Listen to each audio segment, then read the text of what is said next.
Welcome to The Middle. I'm Jeremy Hobson, and our DJ Tolliver is here as well. And Tolliver, so are some new listeners.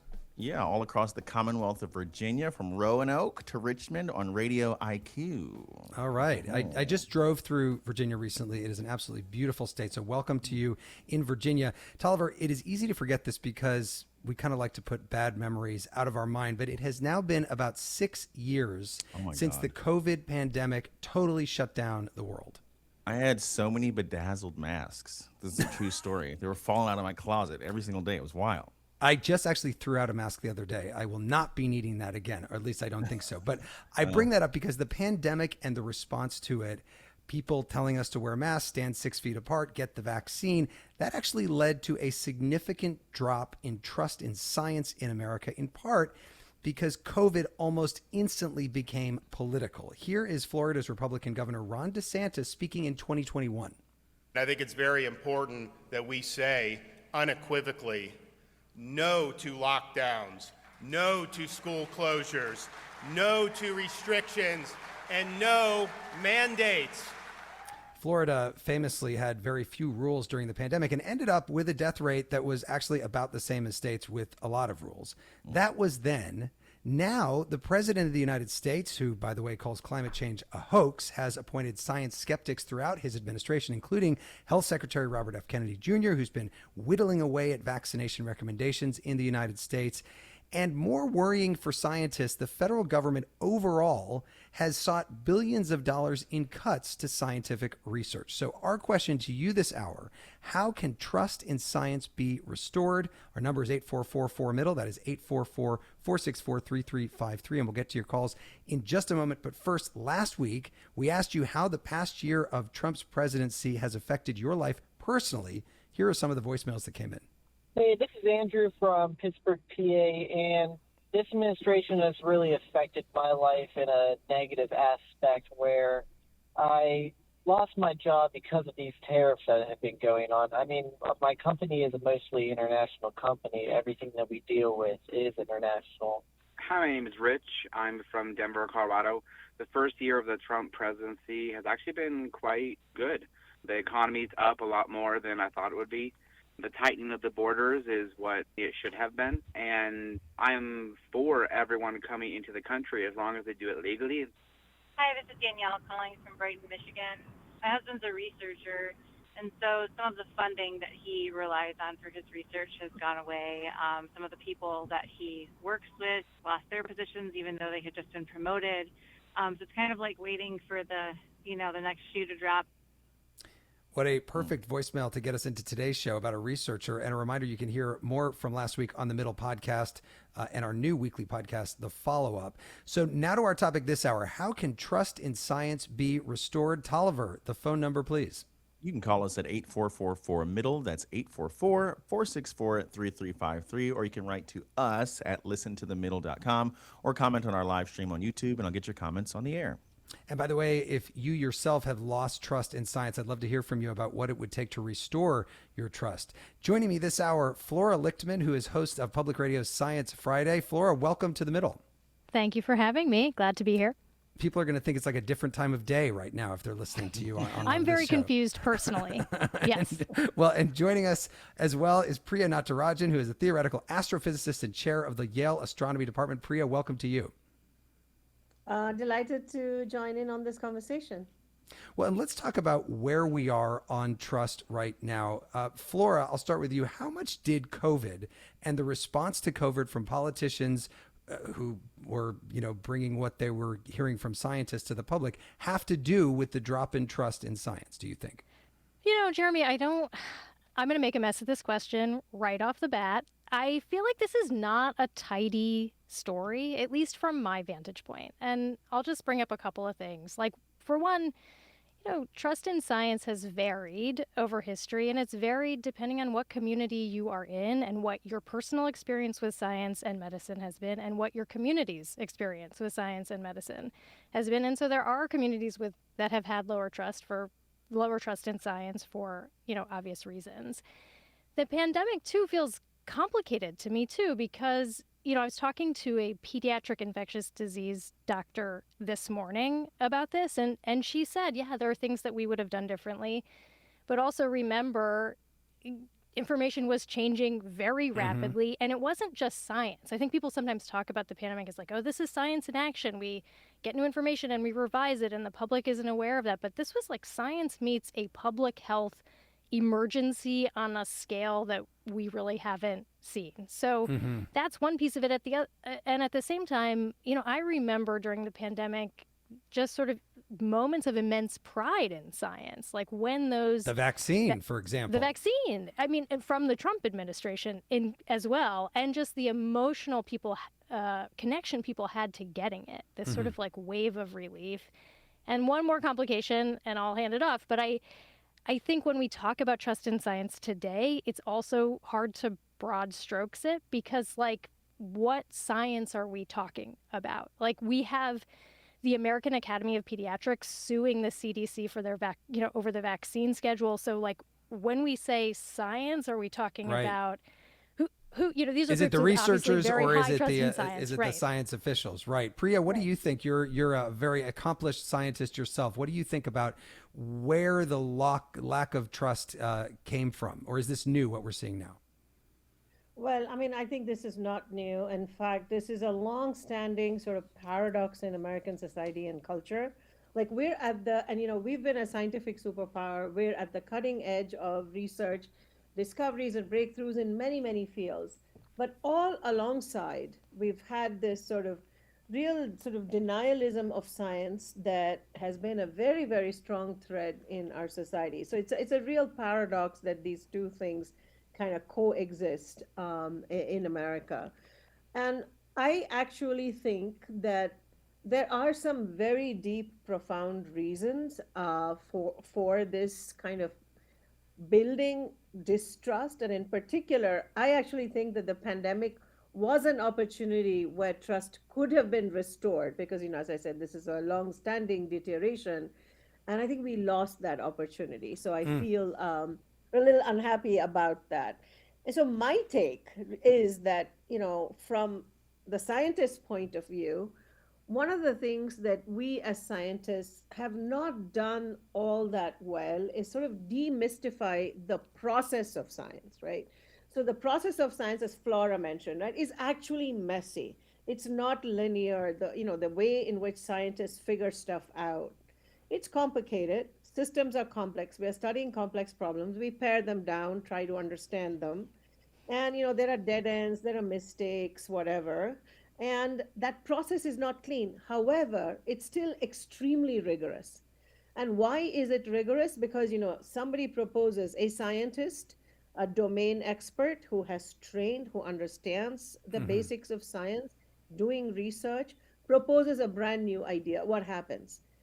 All other domain experts in the field interrogate the idea, right? They really push and they scrutinize it. And after sort of lengthy critical look, it eventually, if the evidence is compelling and is supporting the claim that's made, then those domain experts actually validate the idea. So that process is complex, but it's really rigorous. And that's where the rigor of science really comes from, right? So, and I think that we scientists have presented, unfortunately, a rather sanitized view of science, and the public has not understood, this process. Anything we know in science is provisional. Well, and that process that you're talking about, Priya, doesn't work well with our social media driven society where everything has to be very quick and we have no attention spans anymore. Let me just ask another thing before we get into the phone calls, and I see that the lines are starting to light up. Flora, we've heard about these cuts coming from the Trump administration, in part maybe because they feel that it's politically possible for them to do this now, to make cuts in science. We've heard about these cuts coming, but now it sounds like maybe Congress is starting to push back in a bipartisan way against the cuts. What do we know right now about what's happening with the cuts to federal funding of scientific research? Yeah, I mean, I think this is a really kind of like good news surprise story of the new year. So there have been bills that have been winding their way through Congress, so they're not done yet, but they have had bipartisan support that keep funding levels for most of the science agencies at about what they were last year. There have been even some minor increases. I think 2 days ago, an NIH budget came out that had like a 1% increase or something, which is not, it's not huge gains, but so much different than the 40% cut that we were, expecting to see. So I was, I was really hopeful, and I talked to the the CEO of the AAAS last week, Sudip Parikh, who was, who said also, this wasn't an accident. This has been the work of people behind the scenes all year long to make sure this happens. Well, and actually, I'm glad that you brought up Sudip Parikh because Tolliver, we've been talking about the fact that a challenge for the scientific community has been explaining their work in layman's terms. Priya just said it for people to really understand. And I guess Sudip Parikh had a clip for you, Tolliver. He sure does. The CEO of the American Association for the Advancement of Science. Here he is speaking on Science Friday about that. Set me up.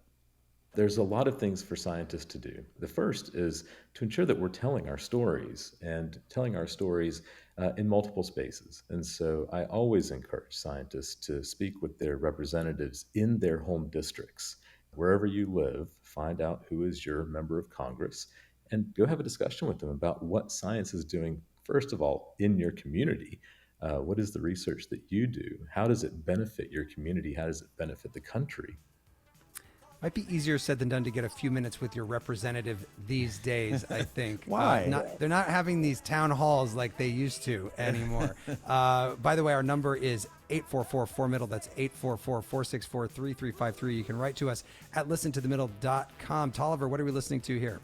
This is the Pointer Sisters with Neutron Dance, which is apparently about, like nuclear war. So unfortunately, I think I've been throwing it back to a song about nuclear war for a long time. Yikes. Unfortunate. More of your calls coming up on The Middle. This is The Middle. I'm Jeremy Hobson. If you're just tuning in, The Middle is a national call-in show. We're focused on elevating voices from the middle, geographically, politically, and philosophically, or maybe you just want to meet in the middle. This hour, we're asking how trust in science can be restored. Tolliver, what is the number to call in? It's 844-4MIDDLE. That's 844-464-3353. You can also write to us at listentothemiddle.com or on Substack.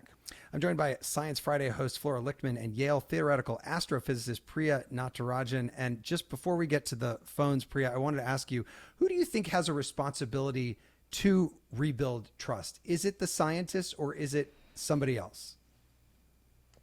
I think it's a collective endeavor. I think the scientists have a role to play, and I think the public needs to be receptive as well, right? I mean, skepticism is kind of essential to science, and in the sort of, it's the willingness to question, to probe assumptions and to ask, how do we know? Problem is that there is sort of an epidemic of denialism amongst the public, which is kind of organized and sort of motivated rejection of well-established evidence. So, it doesn't simply say, I'm not persuaded yet, but the public needs to be receptive and not have the mindset of no evidence will persuade me. And unfortunately, that's kind of the bind that we are in. So everybody has a role to play in restoring trust in science. Educational institutions, research institutions, scientists themselves, and the public. Okay, let's go to the phones. Magnus is calling in from Carbondale, Illinois. Magnus, go ahead. What do you think could be done to restore trust? Yeah, hey, Jeremy. So I work in the college access nonprofit space, and we're seeing this larger conversation about whether or not college is worth it. And I think that that's a symptom of a larger disease of anti-intellectualism that's tied in with a lack of confidence in science. So I think this is a two-headed beast. Where confidence in higher education, the value of a degree, is tied in with the skepticism surrounding lack of trust in science. And I think that is a battle that needs to be waged together because, of course, some of the world's best scientists are trained at colleges and universities in Illinois and in the country at large. Yeah. Well, And So I think you're in Carbondale, which is a home to Southern Illinois University. Are you seeing people who have a lack of trust in science there? Yeah, I mean it's everywhere, right? And I do a lot of traveling for work, especially in the Midwest, is where my focus is, and it's out there not only here in university towns, but everywhere. Yeah, Magnus, thank you very much for that. Flora, what do you make of that? A connection between sort of an anti-intellectualism in general, and obviously there's been a big attack on universities in this country from the Trump administration in the last year. Yeah, and it reminds me what I was thinking as Magnus was talking was about the declining trust we see in institutions generally, all institutions. And I think this is such a hard problem, and I'm very curious, Priya, do you have thoughts about how you solve what seems like a huge, intractable existential problem? You mean trust in institutions in general, sort of higher Yes. institutions? Yeah, I mean, well, at Yale University, I serve on a presidential committee that's been convened to look into this issue of trust in higher education. I think Magnus is spot on that the lack of trust in science is obviously related to this larger, lack of trust in institutions. However, there's another paradox, right? If you look at the Pew survey, trust in scientists and the work that they do is actually pretty high. It's almost as high. It's only second to the military, right? And it's much higher than, anything else. So they looked at 8 categories of institutions. Of course, elected public political officials are like 3% or something. They're the worst. So, I mean, I think institution-wise, and community-wise, scientists still are doing okay, right? Yeah. But I think there's a larger debate and a good one that we all need to think hard about, which is the role of universities, right? And the role of universities in teaching. Are they teaching the kind of critical thinking skills that you need to have in order to live in a world that is driven by science and technology, for example, right? Well, and I wonder also if it goes back even before universities to elementary school, middle school, high school, the kind of science that people are getting at an even younger age. Let's go to Warren, who is calling in from Grand Rapids, Michigan. Warren, go ahead with your thoughts about trust in science and how to restore it. Wow, I wish I'd have picked one of my 10 items, because the lady sure thinks that science is. Anyway, I won't talk about the AI problem in the papers. I'm supposed to talk about the editor-in-chief of Nature Science testified in front of Congress that we are not going to be debating anything on climate science or on COVID, because it's just too polarized and we can't keep it civil, and so on and so on. So then we have 3 pillars in science, the repeatability, the peer review, and the debate. Well, we just lost a pillar there. And the most important thing at the time was those 2 things. So we can't talk about important things because it's polarizing. So you think that you're saying that there's not enough debate about things like climate change and COVID? Well, you can't ask questions without having your reputation destroyed. So you can't even ask a question, let alone debate. Warren, interesting point. Priya, how do you respond to that? Just the people that don't feel that there's an adequate amount of debate about things where some scientists would say, well, we've already had that debate and now we need to move on to the next question. Right. So, I mean, I think the debates are actually continuing. They're continuing at conferences and workshops. And of course, there are certain tired debates in the sense, there are people, as I mentioned, even within the scientific community, there are people who are not persuadable even with new evidence, because there is research work that is showing that part of our belief system has to do with group identity. So if we belong to a group, political group, community group, where climate denialism, for example, they're not accepting climate change, becomes part of our identity, then we don't actually question it, right? And I think that the deep cultural roots of why we believe what we believe and what it's going to take us to open our minds to actually have a debate, a productive debate, are very complex. But I think we should not shy away from debate. And I actually believe that even if they are the tired debates, that we should redo them. They are worth replaying. And I think, Jeremy, as you pointed out, we live in a tension small attention span economy. So, we really need to repeatedly do this for people to kind of get it and engage. Let's go to Christina, who's calling in from Hendersonville, North Carolina. Hi, Christina. Go ahead with your thoughts about restoring trust. So I'm a public health nurse, and there are measles outbreaks in every surrounding county. I'm just a sitting duck in mine for now until we get our first case that I'm sure will blow up because our vaccination rates are abysmal right now. But the problem with science right now is that they are not speaking and communicating clearly and concisely and directly. For instance, they never say things like measles is the most infectious disease known to man that affects humans right now. There is no other disease, including smallpox or chickenpox or influenza, that is more contagious. So just being able to say something with being direct and concise and not trying to make sure that they cover all the possibilities in their statement and make sure they're being so objective because they're scientists. Well, who's the they that you're talking about? Are you talking about scientists or are you talking about politicians trying to explain it? No, scientists, public health officials, people of authority, doctors. They're trained to be skeptics, and so to ask someone to say a direct thing like, "Could this kill me?" Yes, this could kill you. Instead saying, well, there's a good chance, about 50-70% right.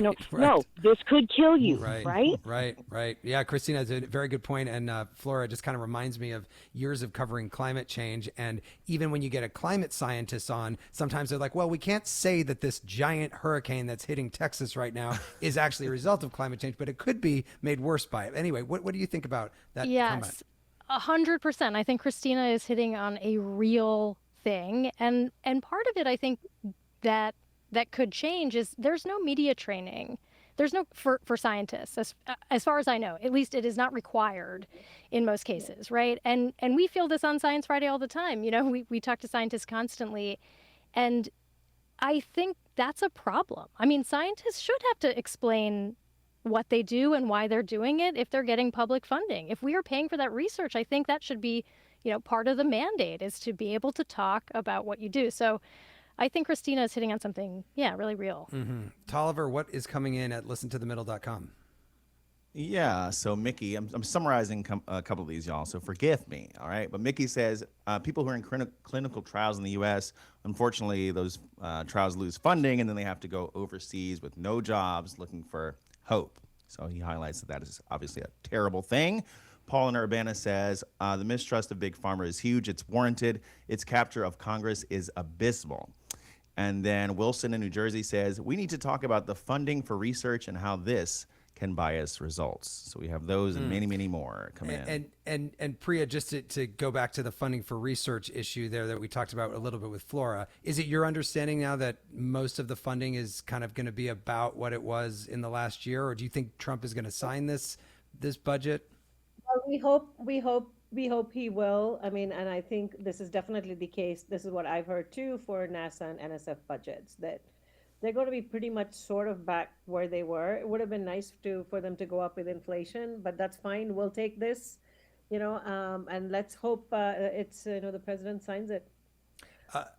Aisha is calling in from Dayton, Ohio. Let's go to Aisha. Welcome to the middle. Go ahead. Hey, yeah. So I would definitely echo what the public health nurse was saying earlier. Scientists definitely need to have better communication. I think also needs to start with the top down from the administration. The next administration needs to show from the get-go that they have the utmost trust in scientists. And I think back to the communication point, I think, yes, be more relatable to people, be more direct, to the point, and be more relatable. I think these days in the attention economy, I think scientists are very used to being very long-winded and very complicated. People don't have time for that. So for example, how the White House is using memes to make their point. I don't agree with everything they say, but it is effective, I think, in how it crosses its message. I don't know if that's an idea that will work. I think it's something that scientists should consider. Just being more relatable. Interesting. That's very interesting, actually. Priya, what do you think about that? I mean, would you feel weird using memes to get your point across? I mean, or maybe that's just the way to communicate with people these days. I think Aisha has a really interesting point that we have to reach out to people in the ways in which that they actually partake of the information and they actually take it in, right? And I agree that media training and learning to talk clearly and transparently about science is a really important corrective that we have to. Maybe it's memes, right? Maybe it's TikTok videos and memes. Mm. Do you put out memes, Flora, with Science Friday and your social media channels?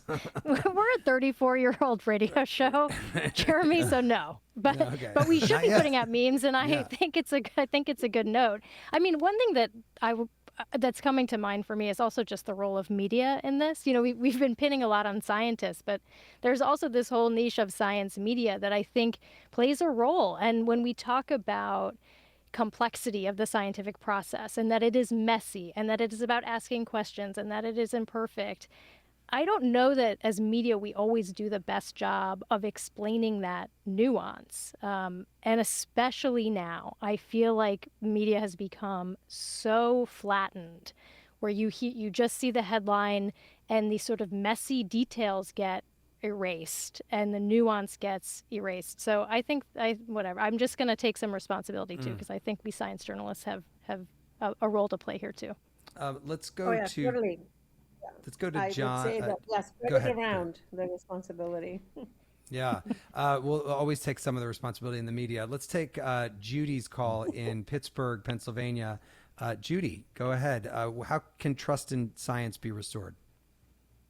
A quick backstory. When COVID started, I believed everything the government told me. I was terrified of catching COVID. I masked, I social distanced, I got vaccinated at the first available opportunity. Trust the science, right?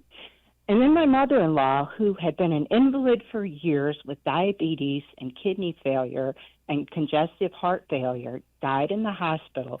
She was tested almost daily for COVID, tested negative every time because we were always terrified of her getting COVID in the hospital. So we're like, well, at least she doesn't have COVID. Her death certificate came back, and guess what it said? COVID.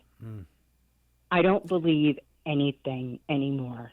I don't know what to believe. I want to see this investigated because how can we know how many people actually died of COVID? I don't think my family was the only one. I've tried to find out, are there other people who had this experience? I posted a thread on Reddit. It was deleted within nanoseconds. I don't know who to ask or where to go. Yeah. But Judy, this was fraud. Judy, I appreciate your call and our condolences to you as well for your loss. Thank you for calling in. Priya, there's nothing that makes somebody make a decision or have an opinion in politics more than a personal experience like that. And I imagine think about how many people died of COVID-19 in the United States, how many people have a personal connection to that and made a judgment about their trust or lack of trust in science as a result. Yeah, I think almost all of us, I'm very sorry to hear that, Judy, almost all of us knew someone who didn't make it through COVID. I think once again, right here, these tests are not 100% reliable. There is uncertainty in science. And I think this transparency from, more generally about science and the fact that even when we know scientific facts, that there is a degree of there's a possibility that, it's not fully reliable, it's 97%, 99%. Obviously, these statistics really come home when it hits us personally. But, uncertainty is really part of science itself. And if that's something that, is well understood, overall, more broadly, rather than, in the context of something tragic like this, right? It's very hard to personally accept that and say, okay, you know what, this is that inherent uncertainty of a false positive, false negative in these tests, right? Right. It's hard to talk about the uncertainty there. And Tolliver, I think we've been talking about COVID. We've been talking about climate change. I think it's fair to say a lot of people don't actually think about how science may relate to just about everything they do, including but not limited to the phone in their pocket. You mean the phone in my hand right now during the show? Yes. Right. Listen here to geneticist Mary Claire King talking on Science Friday about what the purpose of science really is. On the one hand, it's to satisfy intellectual curiosity, and that transcends all forms of science, from astronomy through molecular biology, archaeology, through botany, everything. And then in parallel with that, and obviously knit together with it, is to be useful. To be useful. By the way, Mary Claire King was the first to show that breast cancer could be inherited through genetic mutations. Quite useful, I would say. Tolliver, what are we listening to here? This is Blacklicious with a song called Chemical Calisthenics. I couldn't tell you if any of this science makes any sense, but I feel smarter listening to it, okay? And that's important to me. More of your calls coming up on The Middle. This is The Middle. I'm Jeremy Hobson. In this hour, we're asking how trust in science can be restored. I'm joined by Yale theoretical astrophysicist Priya Natarajan and Science Friday host Flora Lichtman. Our number is 844-4MIDDLE. That's 844-464-3353. Or we are at listentothemiddle.com. The phone lines are filling up, so let's go back to them. John is in Delano, Minnesota. Hi, John. What do you think about restoring trust in science? So I guess I'd like to comment on, what Priya said, and that is, I think that's a good punt. Look, science has to be repeatable. It needs to be repeatable so that we can trust in it. And for her to come up with some it was a false negative or so forth. No, this has actually occurred throughout the United States on a multitude. I think science is being restored by this administration. The NIH is no longer under Anthony Fauci. There's a lot of propaganda, money, things that happen there. They're doing gain of function. There's a lot of dirty stuff that was happening. And what's great about right now is that they're actually using independent scientists to use repeatability. Can these things actually be proven? Because science isn't some sort of thing that we use abstractly. And it sounded very abstract that what she just said right now. And I look forward to her response. Okay. But I will say Okay, John, yeah. I will say that. We've got it, John. Yeah, go ahead. Finish your thought. If I may, just one last point. They're using independent scientists right now. I think what they're doing with the FDA, getting food under control, looking at things that are real and that matter, like the fact that we've used all of this pseudoscience to support companies that were actually involved just for the money. We're getting the money out of the way, and we got to get the human beings in the middle, because these are human lives. This is not okay, I'll stop there. I got you, John. Let me go to Priya for just a response to that, to what John had to say. So I think for many medicines that we take, clinical trials have been done, very, very robust clinical trials with a control group and a group that got the medication was done. It turns out that not every human body reacts the same way. By and large, we do. And therefore, there are these uncertainties. So I wasn't punting. Even when you replicate these trials, you don't get the same exact outcome. There's a little bit of variation. And that's the uncertainty that I'm talking about. So, and that is an inescapable part of science. I understand the point that you're making, that often money and who funds the science and what the incentives are may distort results. But that was not the case. We had many independent groups. Look, COVID was very special because of the time pressure and the urgency and the severity of that pandemic. We were very ill prepared for something of this scale because nothing like this had ever happened. We should have been better prepared, and we weren't, right? Yeah. On the issue of the money, Flora, let me ask you about that, because that has come up also in some of the comments that we've received heading into this show.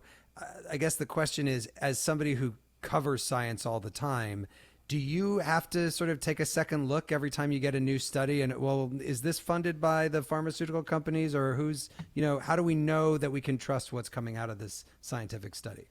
Yeah, I mean, I think that's actually a really complex question because, yes, you want to look at who is behind the funding, but sometimes you can't tell. And I was just reading this article by Naomi Oreskes from Harvard about ghostwriting in scientific papers, where you have basically companies, pharmaceutical companies, pesticide companies, um, right, basically paying researchers, writing a study, paying researchers, independent researchers, to put their name on it. And this was in the news recently because the glyphosate, which is the main ingredient in Roundup, is up for review by the EPA. And this giant paper that had been cited, over 800 times or whatever it was, about its safety was retracted because it was, ghostwritten. So I think yes, of course you want to look into the funding or the ulterior motives, but I don't know that it's always that easy to tell.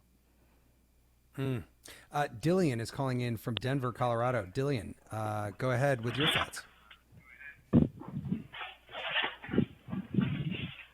Hi. Dillian, are you there?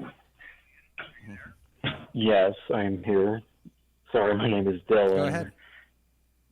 But yeah, I'm just a senior from CU Boulder, and I'm minoring in atmospheric and oceanic sciences, so I can really only speak for this kind of science. But given that the military is a trusted institution, even among those who might not trust science, I think we need to connect this to how the military can benefit from this. So the armed forces relies on accurate weather forecasts from NOAA, and for example, you wouldn't want to go in blind and send a ship into a storm, and the safety of our soldiers often relies on these forecasts. And so there have been tying more of the science to the military is what you're saying. Yeah. All right. Great. Dylan, thank you very much. Sorry, I mispronounced your name at first, but Priya, what about that? You mentioned, the trust that exists in the military. Would it be possible to, just make more of a connection between the science that the military uses for everything that they do? I think that's a really interesting and interesting suggestion, that you have to humanize some of these scientific predictions, and in particular when we are putting people in harm's way. I think that's an intriguing suggestion, and probably worth following up.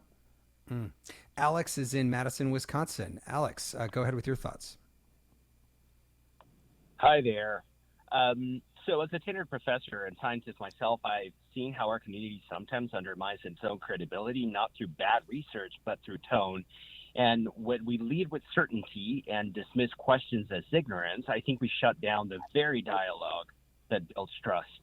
So I think that humility is weakness in science. It is the heart of the scientific method, and science is fundamentally a process of questioning, revising, and admitting that we don't yet know everything. And that epistemic humility is what makes science trustworthy in the first place.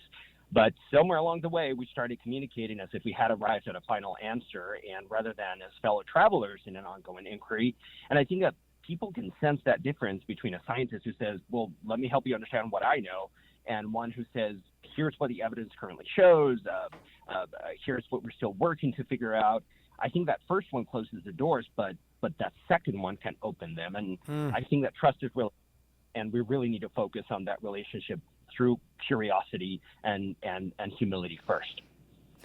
Alex, thank you very much. And I'll just let you know that both of our guests were nodding. For those people that were watching on YouTube, they said they were both nodding as you were saying what you were saying. So Alex, Flora, tell us, why were you nodding, Such Flora? a good comment. I really, I think it was so well said. Leading with transparency and not certainty is really, I think, invaluable. And kind of, as I'm nodding, like really in great agreement. The process of science is something that, we really should be laying bare. I think, Flora, Priya, you go said, ahead. you mentioned paradoxes, and I feel like this is like the ultimate scientific paradox. It's like it is a discipline that is about knowing and not knowing at the same time, and it's beautiful. Yeah. Let's go back to Pittsburgh and Samir, who's calling in from Pittsburgh, Pennsylvania. Hi, Samir. What about you? What do you think can be done to restore trust in science? I think that there needs to be more scientific breakthrough, especially for research that is funded by the American taxpayer. We shell out a lot, and we don't get very much in return. We do get innovation and breakthrough, but it's an extra cost to us. We're taxed for the research to fund the research, and then on top of that, we're taxed or charged through premiums and out-of-pocket pay for medications that we've already funded for. They've asked for us to fund cancer research for decades now, and there's very little breakthrough on that.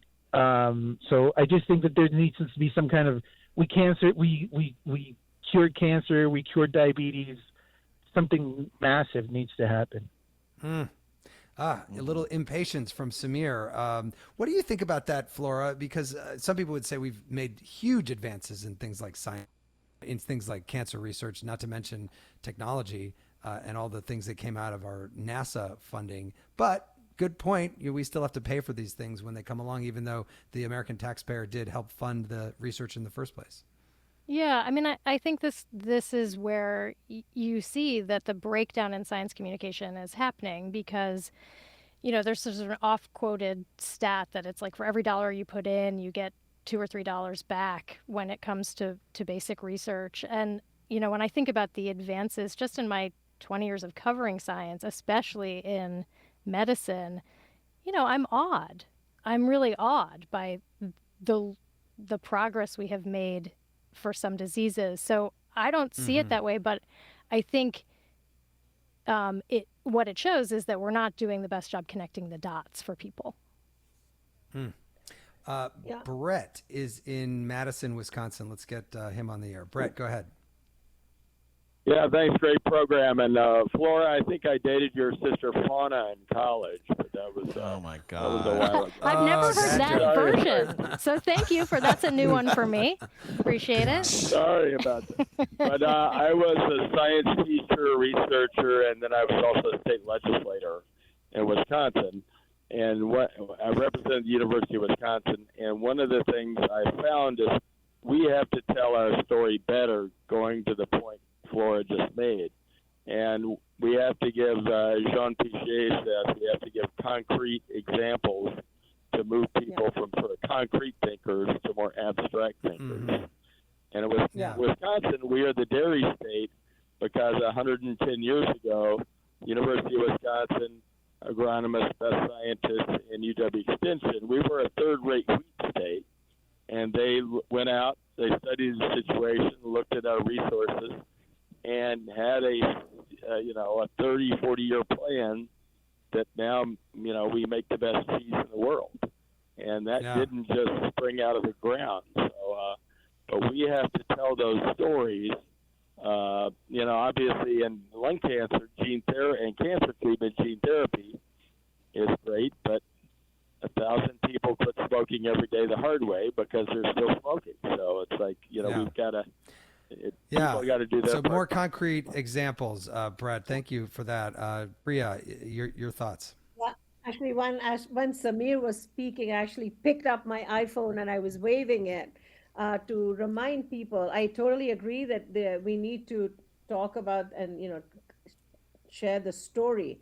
So you would not, without all the research in fundamental quantum mechanics, who would have thunk you would not have had this phone? In fact, you wouldn't have had any electronics whatsoever.